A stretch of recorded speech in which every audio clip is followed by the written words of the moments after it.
What's going on, guys? Garrett here with Rast Group, back with another video. Today, taking a look at the one gun methodology or the one gun concept, right? What does it mean? Why you should do it?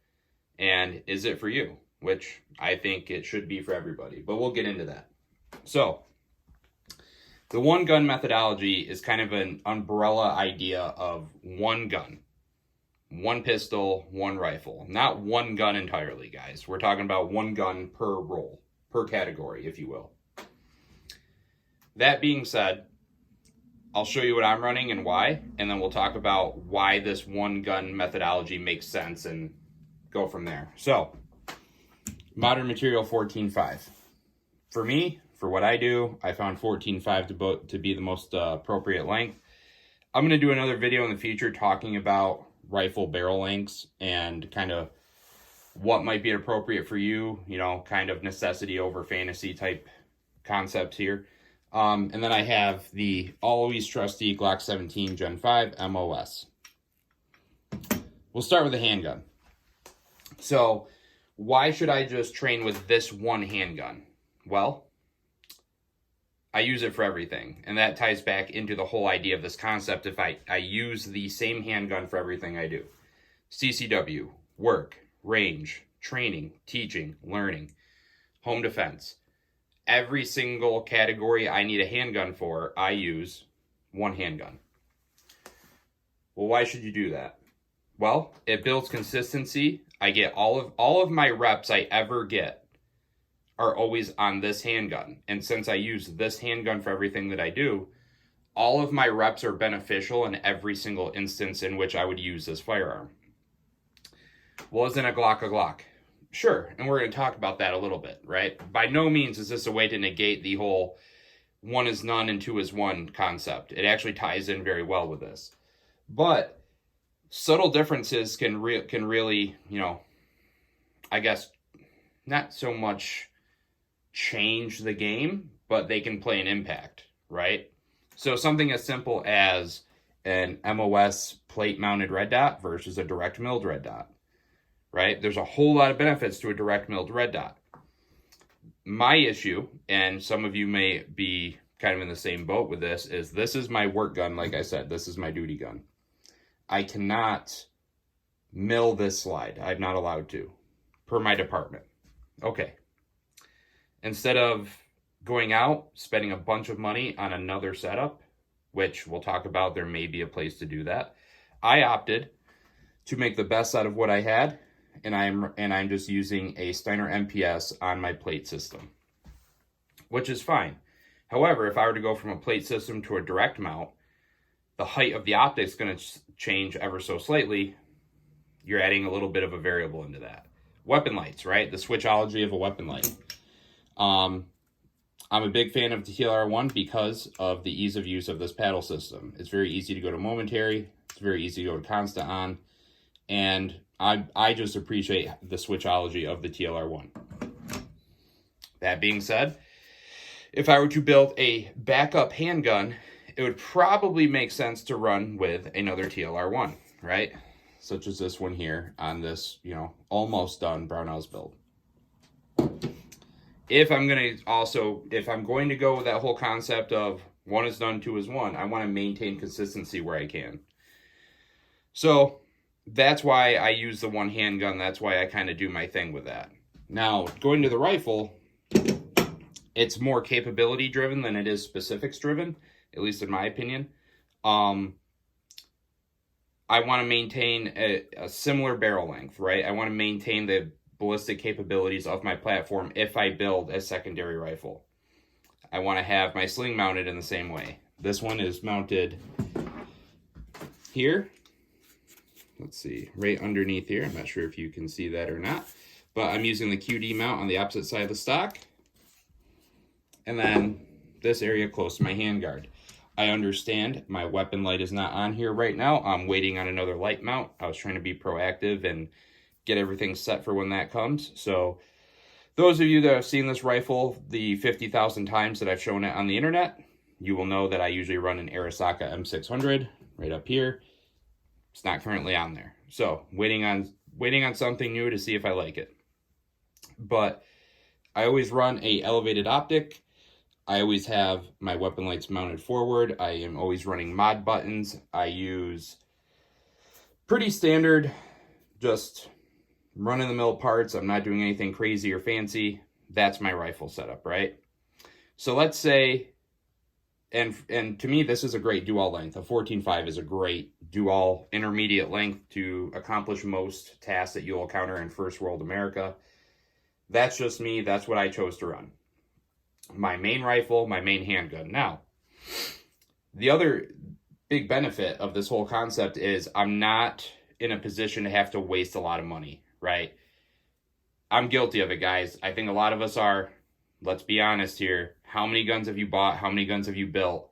And how many of those, if your buddy was in need in a moment's notice right down the road, how many of those guns are you realistically taking and putting on your person? If you follow kind of modern, combat loadouts, you're probably going to be taking one handgun and one rifle. So why not embrace that concept of having one rifle, one handgun to fill every role you would need a rifle or handgun to fill, instead of buying 30 handguns, right? I don't even know how many handguns I have anymore. It's probably closer to 40, or 30 rifles. All right, what would necessarily be the point in that? I don't know. I think that there's a lot of merit to having one dedicated setup, learning to be proficient with it, and running that to max capability. Especially when you become more advanced at shooting. You get into, nighttime stuff, close quarter stuff, vehicle stuff. I think there's a lot of merit to just having that go-to setup in mind. No questions asked. Something happens, I know exactly what I'm grabbing and I'm gone. So let's say that this setup goes away for whatever reason. I lose it, gets stolen. What is my next go-to setup? What is my buy-in to the whole one is none, two is one? So take this away. Take this away.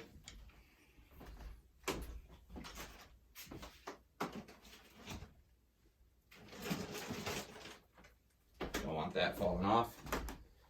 All right, my counter to that is that.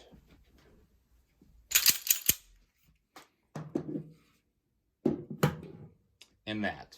So, give you a quick rundown on this. This is a 13.9 home built. This was my pandemic build. Built this during the pandemic when parts were scarce. And you'll see some similarities, right? Just off the rip, sling placement, the overall type of stock. That stock on my main gun is a Magpul SLK, I believe.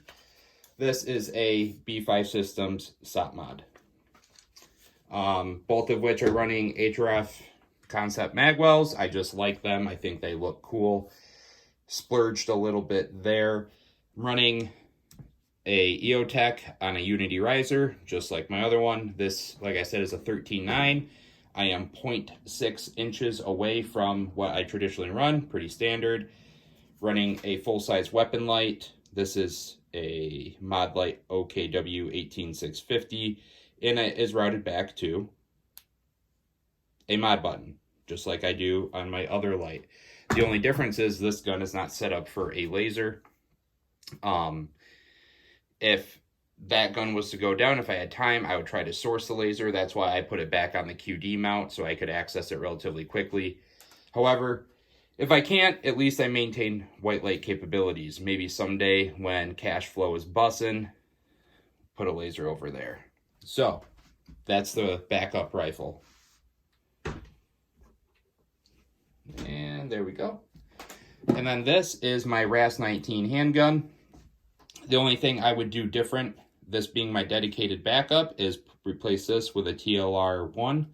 Maintain my switchology there. This is clear for any of you concerned, but relatively comparable to my duty handgun. It'll still take Glock 17 magazines, right? It will still gives me an optic. I'm running, a Overwatch Precision magwell on each.